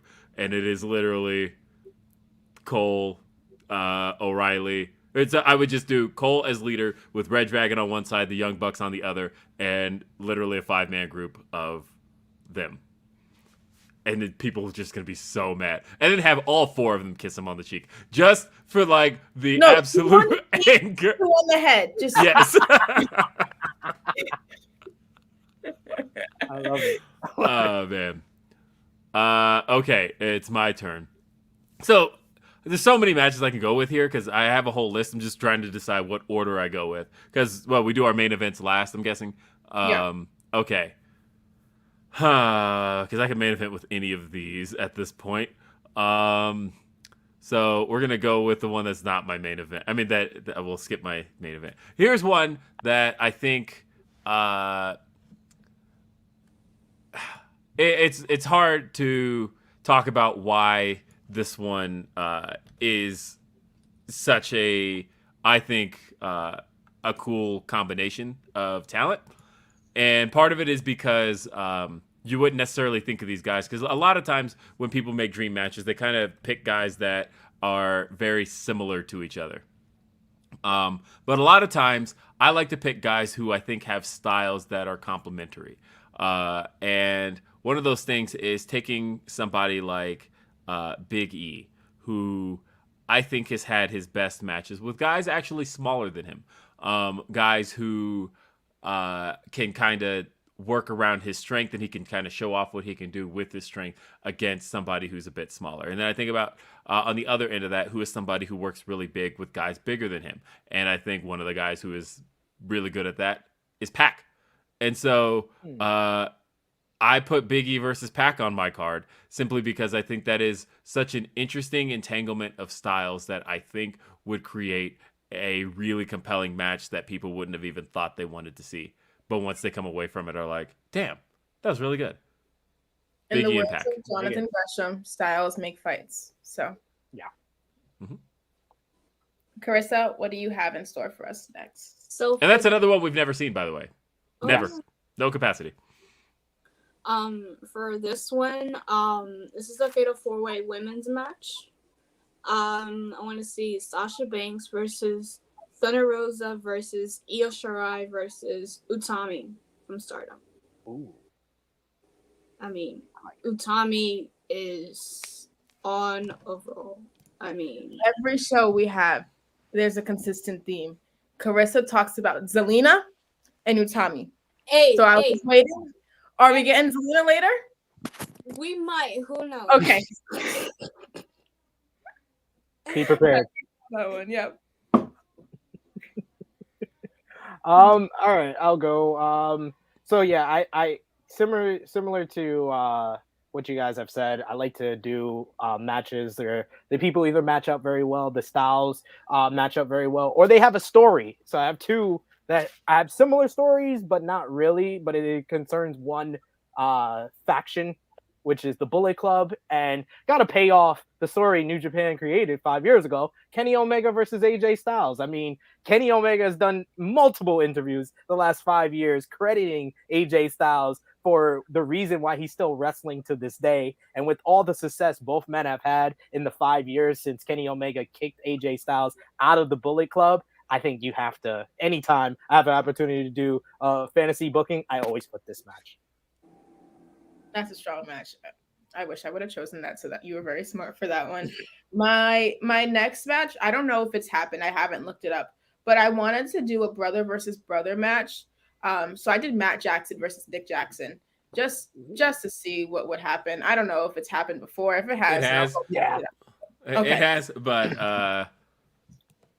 I believe in Ring of Honor it happened once, and then the last time was the BTE. 100 episode of BT, which is one of the most underrated cinematic matches that you will ever see. So go out of your way to watch that if you haven't already. Well, that was 200, wasn't it? Yeah, it's the 200. You're right. You're Yeah. right. 200. Yeah. I'm gonna go watch both those. So get my fix. I recently saw MJF versus Ricky Starks, and my mind was blown. So that's all I had to say. So again, look, you're talking about stories and stories that haven't had a payoff. And if we have the opportunity to do this, then let's do it. look, I already have both these guys elsewhere on my card, so I can't do the full match, but we can finally pay off the Elite versus the New Day, and we got to do the Young Bucks versus Kofi Kingston and Xavier Woods. I like it. You got to have the film of the video game tournament as a part of the Absolutely video thing. Yeah. Absolutely. Carissa, what did you have next in mind? Zelina Vega. No, I wasn't gonna say her here. Oh my god. I want to see. Oh, okay. This is another fatal four-way, but for the men. Chad Gable versus Daniel Garcia versus Jonathan Gresham versus Hot Sauce Tracy Williams. Ooh. I like it. That's a whole bunch of mat wrestling for sure. Yeah. All I had to say was Daniel Garcia, and I put my heart up. Every time somebody mentions Daniel Garcia, she's in her other world. So. I'm going to meet him at Terminus, and it's going to be the best day of my whole entire life. I'm so excited. Awesome. I'm trying to see which one I should go with here. I like to say the ones that I think most people would have on their list early, so I'll get this out the way too. Young Bucks versus the Usos, because I mean, people have been getting in fights on social media for years because of this matchup. So why not have it? Super kicks all galore. Because I mean, this may be a hot take, may not. I don't know, but all the Usos did was like, let's put the Briscoes and the Young Bucks in a blender and let's do it on WWE. Hey, day one, it's super kick. Hey, so I mean, nobody wants to talk about that because people hate the Young Bucks, but like, tag team wrestling had its renaissance outside of WWE from like 2013 through. WWE's tag team renaissance didn't occur till 2016. It was already happening for years. And literally what they did was watch Motor City Machine Guns and Young Bucks matches and go, we need that here. Because the fact is, like, there was a little adage that Eric Bischoff used to throw out there. Eric Bischoff used to say, and this was a philosophy that people all over the wrestling industry shared. Eric Bischoff used to say, the reason tag team wrestling will never be important is because all tag team matches are the same. And in that sense, he was right. In that up until the New Japan style kicked in, yeah, tag team wrestling was the same. It was basically heel team, works over babyface hot tags, does their thing, and then you work your way to a finishing sequence. All tag team wrestling was the same for a long time until the Young Bucks and the Motor City Machine Guns perfected a style that had all of a sudden WWE looked at and was like, we can do that. And they did it because they had an excellent tag run with the Bar, the New Day, the American Alpha, DIY, like all of that whole run between NXT and the main roster where they were having some phenomenal tag matches.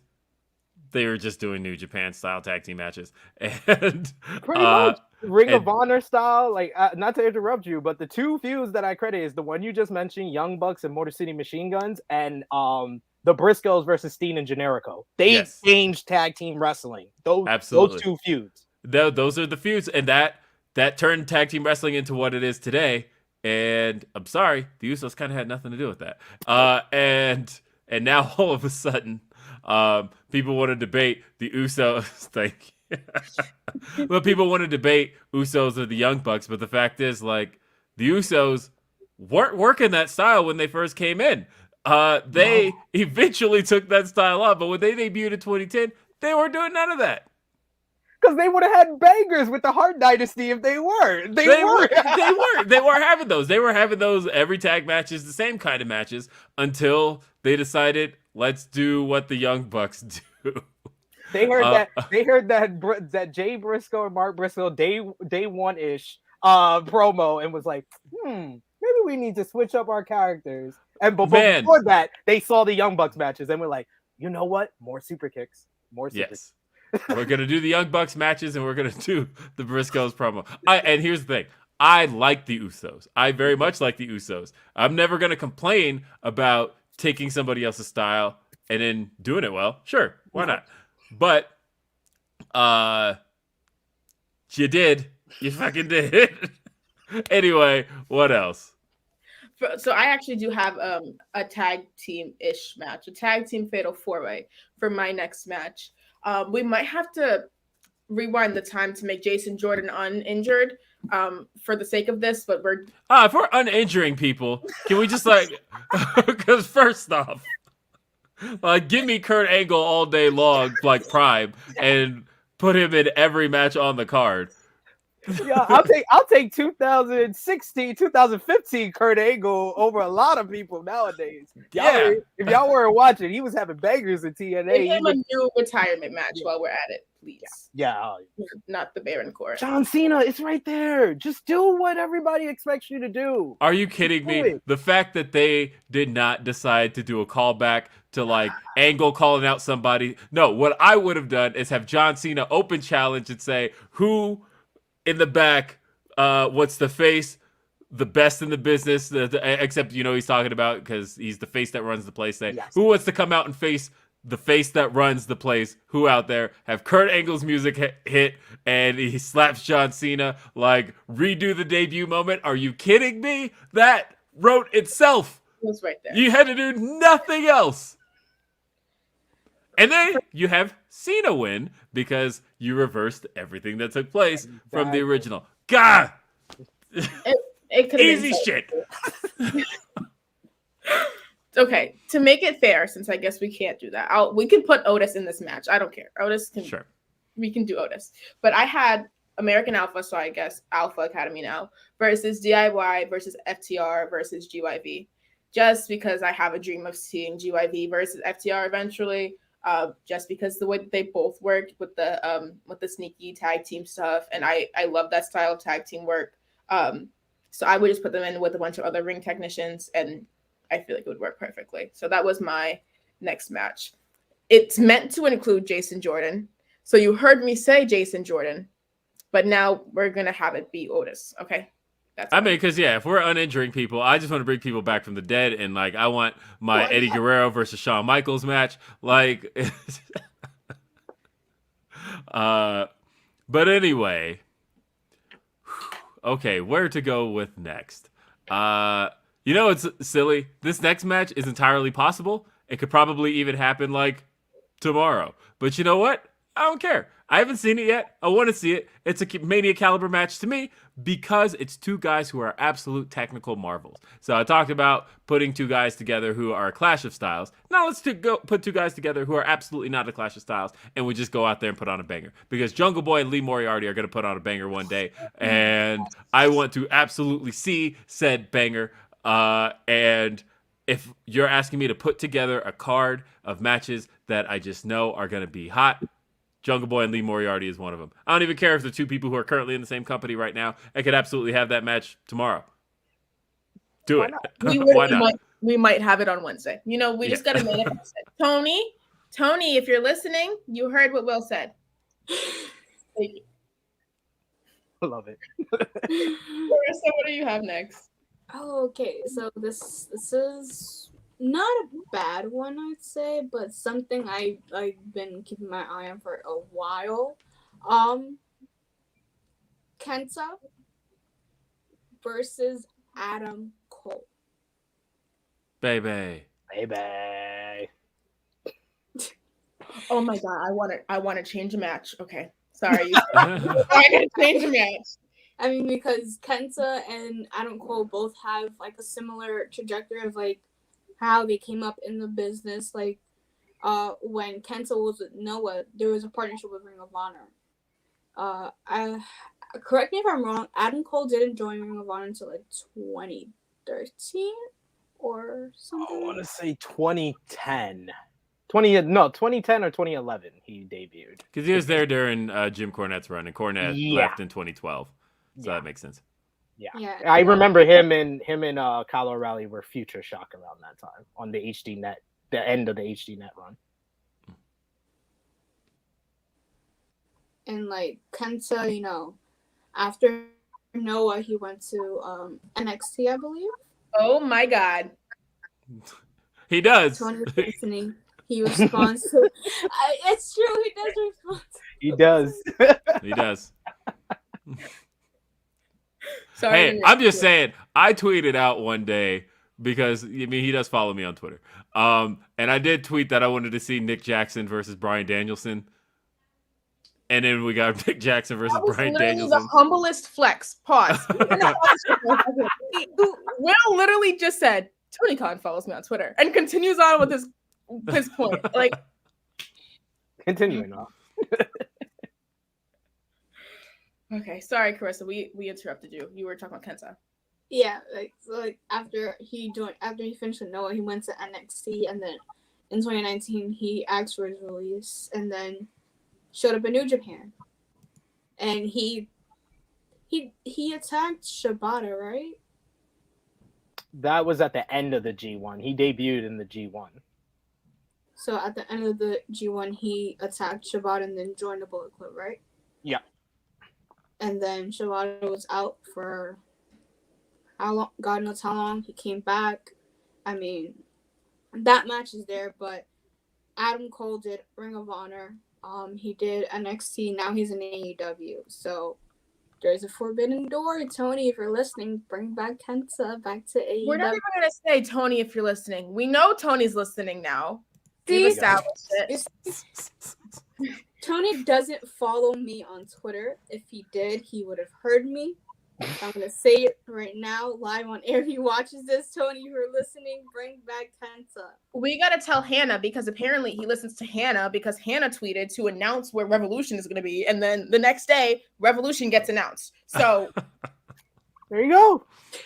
You know people that are connected to TK. 6 degrees of separation. Thunder Rosa follows me on Twitter, so. That rocks. That was a flex. I got a few people on Twitter. I have a few people. She's like, a few. Carissa just went, I'm good. I'm going to go next with a match that I know probably no one has because I've been probably the loudest advocate for this to happen. So if TK is listening, he needs to make this happen because I want my pretty boy killers back together, Shane Taylor and Keith Lee. So if you're going to give me that, the perfect tag team for them to verse, Jon Moxley and Eddie Kingston. Jon Moxley and Eddie Kingston versus Keith Lee and Shane Taylor. Give me that all day. Banger. Yeah, I'm bobbing my head to that. I don't even know the name of this track, but I want it. I will pay 99 cents for this. He's like, I'm bumping this. Yes. Yeah, turn that shit up. Okay, so Will, since you did say that, you made one of my favorite theme songs of all time. I've mentioned this before. Everybody knows by now. You helped. I helped. Okay. I'll never take full credit for that, but I did help. I'm referring to Big Swole. Everybody knows my love for Big Swole. We don't need to get into this on this show. I can do a whole show on Big Swole, and I'm eventually going to get cast to prove it, where I can just sit down and just talk about Big Swole for an hour. But in my next match, I actually did kind of want to mirror the main event that I had. I just wanted to do a bunch of big, strong women of color just to make them fight each other because I think it would be nice. Besides, I have also Jordan Grace in here, who's not a woman of color, but she's big and strong, so she got put in here. But I have Big Swole versus Jade versus Bianca versus Jordan. And then I have the underdog, Tasha Steelz, and I kind of want Tasha to win it just because I love Tasha. And I think that I'm waiting for her push from Impact. So I wanted to give her a push on my card. And I just would love to see a bunch of strong women fight each other and have Twitter freak out because I know that they would.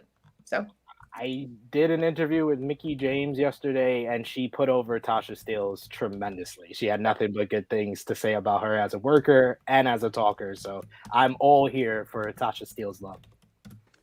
We love Tasha over here. Tasha's my new best friend. She doesn't know it yet, but she is my best friend. I've got 3 matches left. So again, going back to a clash of styles, because I think people are starting to figure out by now. People didn't realize this to begin with, but Ruby Soho is so good at God. facing people not her size, bigger talents. That's why she had such a great match with Chris Statlander. That's why I know she's going to deliver with Nyla Rose. That's why she's going to go in there and tear it up with Jade Cargill, who's going to beat Thunder Rosa. I'm sorry, folks. La, la, But la, la, la. I want to root for Thunder Rosa, but yeah, I've said this before. I'll say it again. The better story is Jade Cargill versus Ruby Soho. If I just don't think about it until it happens, I can still keep all of my joy. So fair enough. So that said, Ruby Soho to me is somebody who I would pair with somebody who I think kind of exemplifies working the style of which she complements. So therefore, I would like to see Ruby Soho one-on-one with Willow Nightingale. Ooh, I like that one. Ooh. weird reaction. That's one hell dream match right there, honestly. I mean, we honestly could see it. TK, since you're listening, TK, give him hell. Sign Willow Nightingale and Trisha Dora and put him in the division. Thank you. Absolutely. Okay, Carissa, what is your next match? My next match. Honestly, I don't know if we've seen this match, but I kind of want to see Cora Jade versus Roxy versus Billy Stark. I love it. I love whenever young women fight each other. I'm a Cora Jade Mark too. I just talked to Billy Starks. Me and her are now also best friends. So we're the same age. That makes us best friends automatically. That's how life works. You got more best friends than Chuck Taylor. Mm-hmm. I'll go next with my other one. That's the Bullet Club, a part of the Bullet Club story. Finn Balor versus Switchblade Jay White. Finn Balor is the reason why Switchblade is in New Japan Pro Wrestling. The reason why he subsequently became the leader of the Bullet Club. And once again, it's a guy that Jay White credits for his career. So just the story right there, it's kind of teacher versus mentor, leader of the Bullet Club versus leader of the Bullet Club. So there's a lot there. So I go with Balor and Switch. I want to make a comment. I actually drive a minivan right now. So I already got that down packed. I don't drive it like Sue does, but I have a minivan. But for my next match, I'm not unretiring somebody. I am just making them have a return. They've been away from the ring for a while, and apparently they are not injured. I have CM Punk and AJ versus Britt and Cole, just because I want to see. I already had Cole on my card, but we're gonna. That would actually be pretty great. I hope that it actually happens. I feel like we're getting close. AJ's back with the promotion that shall not be named. So hopefully, I mean, nobody's naming it anyway, so I feel really bad about that. But like the conversation around it like completely died. And I don't feel bad. They just the name of the company is how everybody reacts to a lot of their moves. Wow. Yep. Yep, that perfect explanation. So AJ, if you're listening, I know you love Cora Jade, and I'm guessing you love Britt Baker too. So we can just make it work. I know you want to do it. You post her on your Instagram story. Make it happen, Captain. All right, I got 2 matches left, and we'll go with one that, again, probably very possible very soon, actually. But nonetheless, I want to see Jonathan Gresham take on Johnny Gargano. Love it. I think I would cry. No, literally, I think I would cry. Like whenever I see Johnny Gargano in another promotion, I'm probably gonna cry. I cried when War Games happened. I'm just very emotional about wrestling, so that's what that is. But Understandable. Carissa, what do you have in mind next? I haven't really thought about this one, honestly, but Switchblade Jay White versus Adam Cole. I don't think they've crossed paths before. I don't think so. I know Cole had a run in New Japan. I don't know for how long, but I know he was there for some time.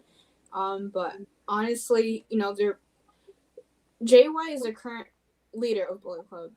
Adam Cole was in Bullet Club and he got kicked out. And I don't think they've ever crossed paths. So honestly, I would like to see that. Not on an AEW though, for a New Japan episode. Why not? Are you gonna have them in New Japan, or are you gonna have them in New Japan Strong? It's gonna come out like 3 weeks later. Yeah. No, New Japan. Okay. Is New The Rock Japan retired? proper. Is The Rock retired? I mean, ask WWE. They don't think he is. The Rock retired 8 years ago, and everybody's been in denial about it. But like he literally, like he's stringing these people along so bad. Yeah, that man implied so much that putting over John Cena was like the last thing he needed to do, and like the fact that every time somebody asked him about having a match, he's like, yeah, maybe, is like, no, I don't think it's happening. I don't think it's ever happening, to be honest. I honestly, I don't sue me, but I don't know what we get out of that match because this is not where we go. This is not. This is. Nah, I'd pay for that actually. All right, what else we got?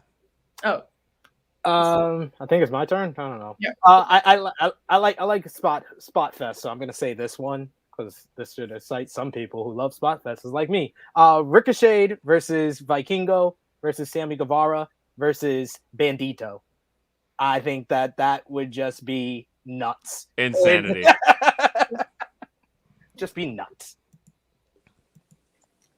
okay. For my next match, I have a special guest referee, and I think that these can be hit or miss, but I wanted to do it just because. I have Shane Strickland versus Leo Rush with Westside Gunn as the ref. Just to do it. Just because why not? So I don't know how you make that happen. I don't know what you have to do with Westside Gunn to train him to be a ref, but I feel like you can make it happen. So I'll leave that to Tony. Well, I only have one match left, so do you guys want to keep going till we get to our main events? I mean, yeah, I think that's Why fine. not? You guys keep going, and then once we finally get to our finals, I'll jump back in. Okay. Carisa, do you have another match in you? Do I? Don't think Or so. you have your main event left, and that's it? My main event. Okay. SP3, you have another match? I think I only have 2 more here before what would be the main. Omega and Styles could be a main event. There's a lot of matches on my card that could be a main event, but the only 2 ones that I have left before that, Pinnacle versus LIJ 5-on-5, because I just feel like those 2 groups together could just be, it'd be hilarious or it'd be a great match. Either way, I'm down for it. And Hangman Page versus Seth Rollins. Just Seth Rollins' character right now and Hangman Page's character, and then them in the ring, that's a banger. So Yeah. I had one more match before I got to my main event. I had MJF versus Darby versus Sammy versus Jungle Boy, just because I have the pillars. Yeah, all the pillars against each other. Just like I had the 4 Horsewomen also. I just want, because why not? Just to do it. Okay. Well, So what you're telling me then is... It looks like there's been enough talk. It's time for the main event. the best catchphrase in the business today, ladies. I can't wait to get my t-shirt. Oh my god. So I'm glad I've got that ready to go on my phone. that was great. So I guess Jaychele, what's your main event? Okay. I have big meaty men slapping meat for my main event. I have Big E versus Keith Lee versus Bobby Lashley versus Brock as my main event, just so they can all kill each other in the ring. Well, I hear the battle cry under the devil's sky. And the thing is, Kenny Omega is the best in the world. Absolutely. I don't think there's anyone better. I think that there's a reason that everybody wants to compare to Kenny Omega. It's because he's the guy to compare to. What would any card be of mine that doesn't also feature Shane Strickland? And thereby, what main event wouldn't exist on a William R. Washington card that's not Kenny Omega versus Shane Strickland? Love it. Two of the best in the world at what they do. This would obviously occur after Swerve's gotten a proper push, and it's a match people want to see. But Kenny Omega versus Shane Strickland, my main event. Who's going over, Will? Oh, Shane Strickland. Of course, Clean. he's looking. Clean as a goddamn sheet. I knew that was the answer. I just wanted to hear you say it. Yes. And then Kenny Omega stands up and then bows. Yes, I know. I had it paused. I had it like ready in my phone. I was like, wait. I'm like, okay, when do we get to the main event? I got Mark Henry here on my phone, and my phone keeps going. My screen keeps going black, and I'm like, let's get it.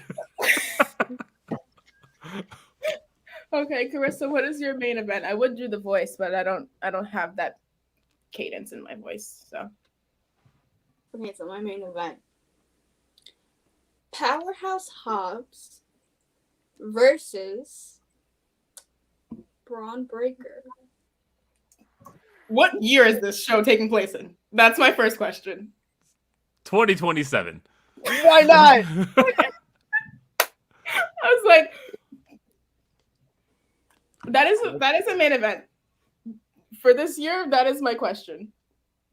Carissa, are you serious? Is it like 2027? Is that what you're actually thinking? You're thinking this year? No, I'm thinking like 3 years from now. Okay. Can he be Rex Steiner then? Yeah, change his name to either Braun Steiner, because his name is actually Bronson, or probably change it back to what it was, Rex Steiner. How do people? I guess people like your match, Carissa. So There you go. Hey, Pop. listen, they don't call me the resident fantasy booker for nothing. Come on. Pops galore in the chat. I you see got that. demolished by Alex. We both got demolished by Alex, Carissa. We cannot say that anymore. We need to give this show to him. I don't know why we're still on this show anymore. When that episode comes out, I'm just gonna be dunking on myself. I really want to hear his takes on booking Swerve in AEW, because I've been doing that to go to like tell myself bedtime stories every night. And We also did how does Roman Reigns lose the Universal Championship with him? And then we created a WWE versus AEW tournament. I'm giving all the spoilers, but that episode will come out on the 31st of December. So so you have it in advance. For years, right? That's not fair. He got a heads up on us. Like, this is what? My third week doing this. What is it? What was Uzi say? He's like, it's my third day out here. That's how I feel. So There you go. all right, what do we got? SP3, the main event. If we're booking for the future, you get the biggest prospects from each company. You do Braun Breaker versus Hook. I already won. I won, ladies and gentlemen. I've won. But in reality, what I wrote down here was damn it. I was excited. I was excited for the card you put on to go absolute last with Braun Breaker versus Hook. In retrospect, I wish I would have went with that. Like, your guys' reactions confirmed that was the right move. But And yes, Cassidy, by the way, yes, he was kill shot. Yes. no, Cassidy, you need to let this die. There apparently Maggie asked if Hook was a dog or something like that, and now he can't escape that. Hook sounds like a dog's name, I guess, but that needs to die. We're sending Hook. I literally have never screamed on a podcast before, and I probably will never do it again, but SP3 got me to do it, so. Stand up. Absolutely. But in actuality, what I wrote down here, my all-time favorite wrestler is Bryan Danielson. And the one wrestler in the past decades that I immediately saw and was like, this guy reminds me way too much of Bryan Danielson. And when I first saw Bryan Danielson, I was like, this guy's like William Regal meets Bret the Hitman Hart in the ring. And the only guy that kind of gets that type of vibe that I've gotten from there is the Bruiserweight Pete Dunne. So I would do Pete Dunne versus Bryan Danielson, give them 30 minutes, just have them beat the hell out of each other, and you'll have a great match. But that Omega versus Styles, Young Bucks versus Usos, Thunder Rosa versus Sasha Banks, any of those matches can main event.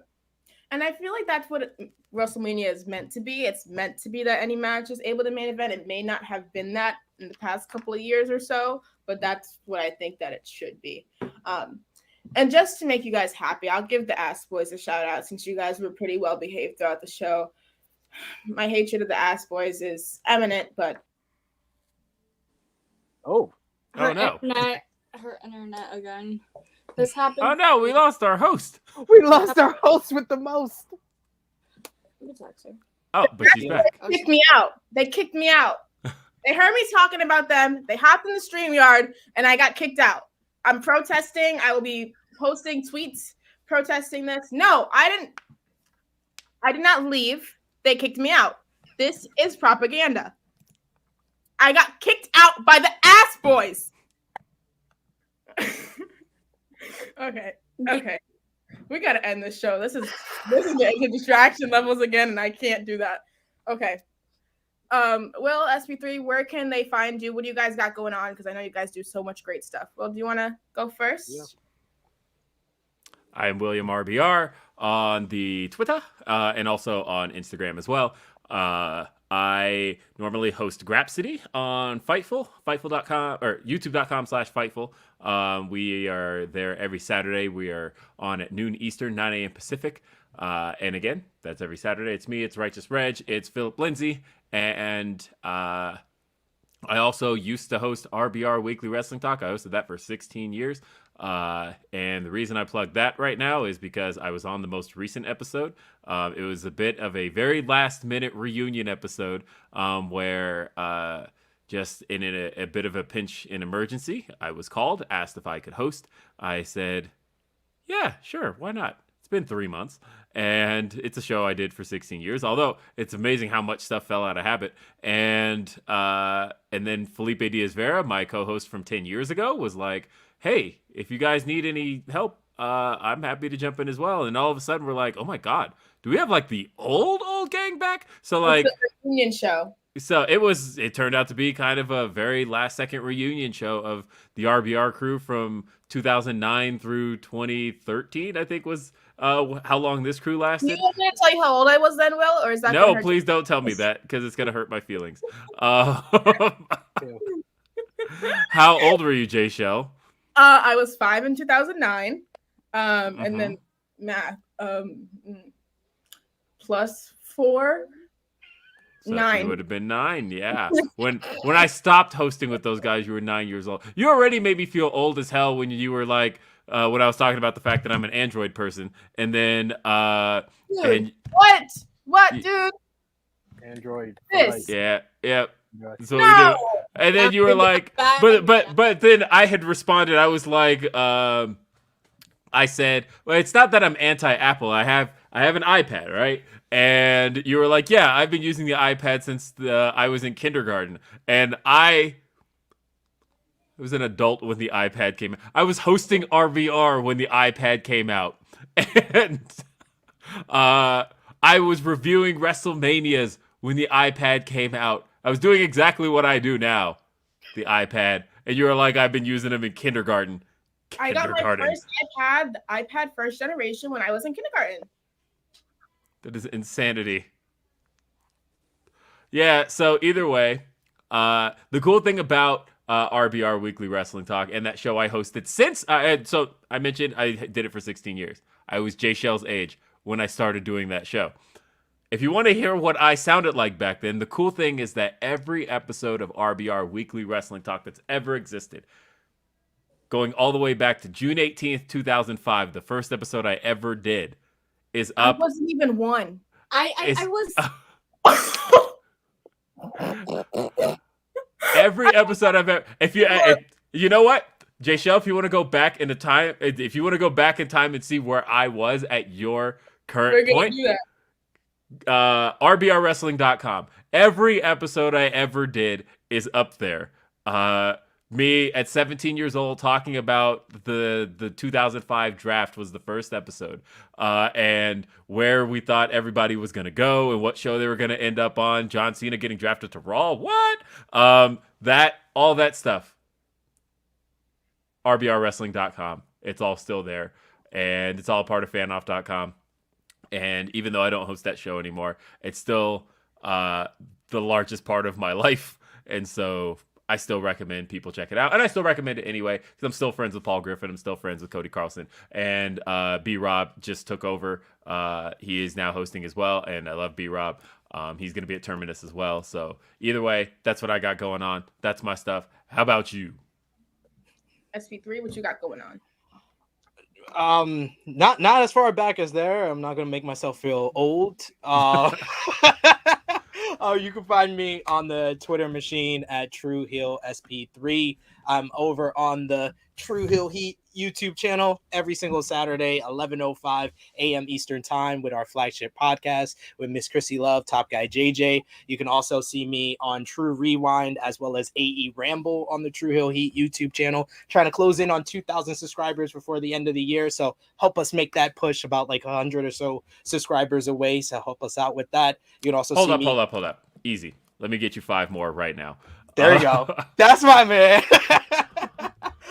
You can also find me on the Wrestling Daily YouTube channel every single Monday and Wednesday at 3 p.m. Eastern Time. Over there with Sat E. Nyangi, as well as Alex McCarthy and Stephanie Chase. Love that crew over there. Go over and hit a subscribe over there as well. And Sports Keto Wrestling YouTube channel. I just did interviews with Jeff Hardy, King Woods, Queen Zelina, Shayna Baszler, Reggie, and Rhea Ripley for Survivor Series weekend. And you can see me every Friday on Smack Talk following SmackDown and Rampage with Rick Ucchino and the legendary Dutch Mantel on Smack Talk, reviewing both of those shows. So that's everywhere you can find me on the YouTubes, on written work. You can find me on Sports Keto Wrestling as well as WrestleTalk.com. Where I do featured work over on both of those websites. But thank you, Jaychele. Thank you, Carissa.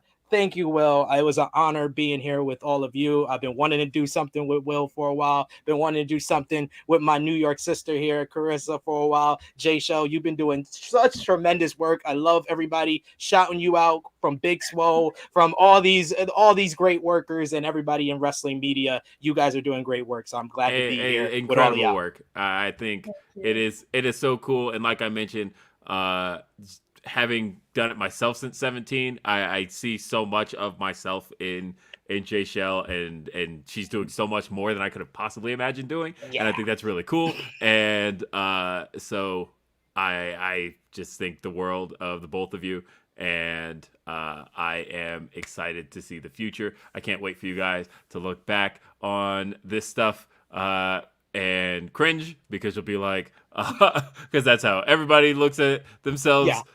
When they were so much younger. Sorry. You'll look back and you'll be like, really? Okay. But it's all out there and it's fun. And I am so excited because what you guys are accomplishing right now is great. Thank you guys so much. Thank you for putting us over. I love you guys. Well, literally, I watch every single episode of Grapsody except one last week. Please forgive me for that one. You know, okay. I love you guys. SP3, you had an amazing episode of Quizlemania, and I literally have watched it like 3 times. So thank you. Thank you. And Carissa, where can they find you? What do you have going on? So you guys can find me on my Twitter handle right here at CarissaL517. I post anything wrestling, anime, and K-pop, so go check that out. I'm close to 500 followers actually on Twitter, so go help into that goal. And you guys can find me on my Instagram at Carissa._. I am close to 1,900 followers, so I want that goal by the end of this year. So I had a goal on Twitter for 1.5K by the end of this year, and now I'm pushing 1.7. So now the new goal is 3K by the end of 2022. So that's where we're headed now. You guys can follow me on Twitter at Jaychele Nicole. I just did an amazing spaces on Sunday about Black women in wrestling and wrestling media. And I have another one coming up tomorrow at 6 p.m. called Wrestling with Whiteness, which is actually going to be a new project I'm launching. I'm giving you guys like a sneak peek, I guess. But I'm super excited. It's going to be basically a space for all people of color to come and air their grievances with the wrestling community. So I'm super excited for that. You can also check out my written work on bodyslam.net. You can check us out on Twitter at bodyslamnet. Make sure you subscribe to this channel.